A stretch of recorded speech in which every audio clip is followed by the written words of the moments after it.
Je vous promets que je vais être bref, mais je pense qu'on a toujours un intérêt. Ah, il marche là? Voilà, donc vous allez m'entendre en plus.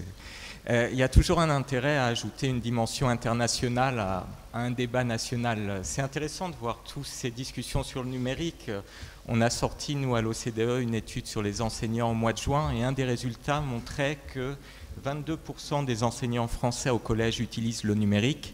Dans les pays nordiques, ils sont plus de 75%. Au Canada aussi, plus de 75%. Donc là, on se retrouve dans un débat, dans le début d'un débat qui a déjà eu lieu peut-être 20 ou 30 années auparavant dans certains pays. Et on a pu constater que dans aucun de ces pays, le numérique a remplacé les enseignants. Donc s'il y a une source d'inquiétude, je veux tout de suite vous rassurer. On a pu voir que le numérique a été utilisé comme un support différent pour permettre de travailler en petits groupes d'élèves, pour permettre aussi aux enseignants de travailler ensemble. Je crois que c'est quelque chose qui est ressorti assez souvent aujourd'hui, qu'il y a besoin de créer un lien finalement pour utiliser le numérique entre l'enseignant et les élèves, mais il y a aussi un lien à créer entre les enseignants eux-mêmes. Et dans ces pays nordiques, les supports numériques sont préparés par les enseignants, ils sont vérifiés qu'ils sont en normes, ils sont échangés entre les enseignants et ils permettent justement d'aborder certaines notions et d'enseigner différemment. Mais pour revenir au sujet d'aujourd'hui, et je crois que c'est bien de voir qu'il y ait autant de monde sur un débat sur l'éducation, parce que l'éducation, c'est le sujet clé du XXIe siècle. Pendant longtemps, on pouvait travailler sans avoir un niveau de diplôme élevé. Aujourd'hui, le diplôme est fondamental pour s'insérer sur le marché du travail.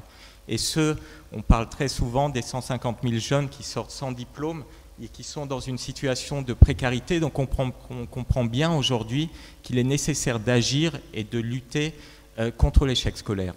Ce qui me rend heureux à cette conférence, c'est qu'on n'a pas parlé d'ailleurs des rythmes scolaires.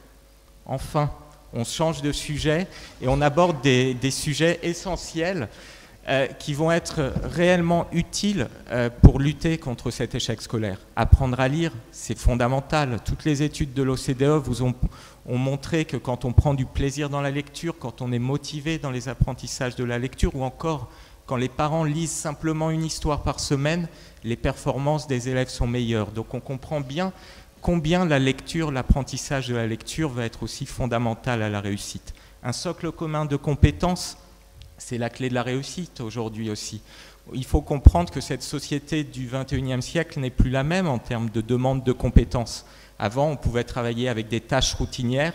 Aujourd'hui, on demande un esprit critique, de la créativité, et donc essayer de définir un socle de compétences qui soit accepté par tous et qui soit mis en place est un des fondamentales à la réussite. Enfin, le numérique, on en a beaucoup discuté, et là on voit qu'il y a une véritable controverse. Et il faut bien comprendre que le numérique, du moins nous, ce qu'on a pu observer dans les différents pays de l'OCDE, va jamais remplacer l'enseignant. L'utilisation du numérique, c'est un support supplémentaire pour permettre justement de différencier l'enseignement. Et si on va plus loin, aujourd'hui, il faut se poser la question à la fin de cette conférence, finalement, quels sont les défis?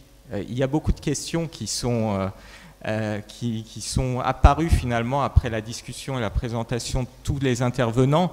C'est aussi bien pour l'apprentissage de la lecture, pour le socle commun des compétences, pour l'utilisation du numérique. Finalement, la réussite va se mesurer de la façon dont on va l'utiliser.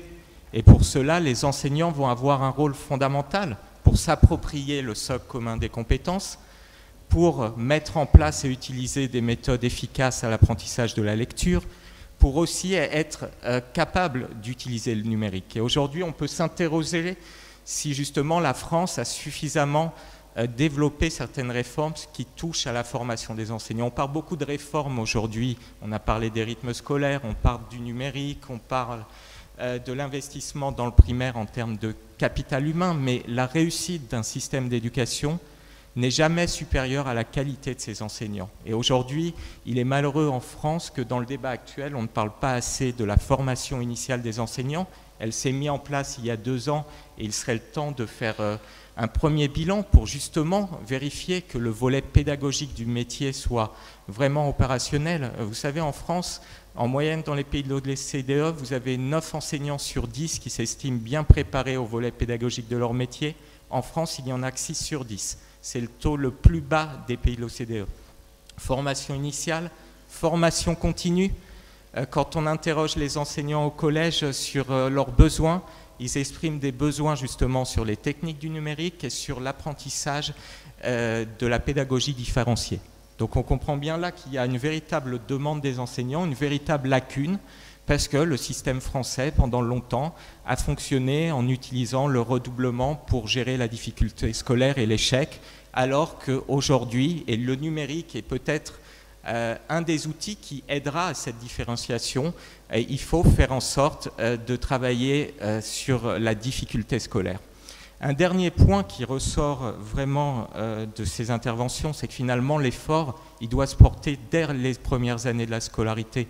École maternelle, école primaire, et on peut se dire là encore qu'il y a eu peut-être un problème d'investissement dans le système d'éducation français. La dépense par élève dans le primaire est 20% inférieure à la moyenne des pays de l'OCDE. Elle est 20% supérieure dans le secondaire. Donc là, il y a une véritable réflexion aussi sur l'utilisation des ressources. Voilà, je crois que la conférence d'aujourd'hui a montré que l'éducation est vraiment un sujet qui passionne tout le monde, qu'il y a des volontés pour que les choses s'améliorent, pour que l'échec scolaire diminue. En France, il est passé de 15 à 20% en l'espace de 10 ans, ce qui est quand même assez énorme et un des chiffres les plus alarmants du système d'éducation français. Et puis finalement, se dire que là, il y a un grand nombre de pistes qui ont été mises en avant sur ce socle commun des compétences, sur l'utilisation du numérique, sur l'apprentissage de la lecture, mais que la réussite passera vraiment par l'appropriation de ces outils par les enseignants. Et puis on pourrait se fixer un objectif, comme on parle beaucoup d'inversion de la courbe du chômage. Finalement, une façon de mesurer les progrès du système d'éducation français, ça serait de voir si d'ici 2017, on aura une inversion de la courbe de l'échec scolaire. Merci.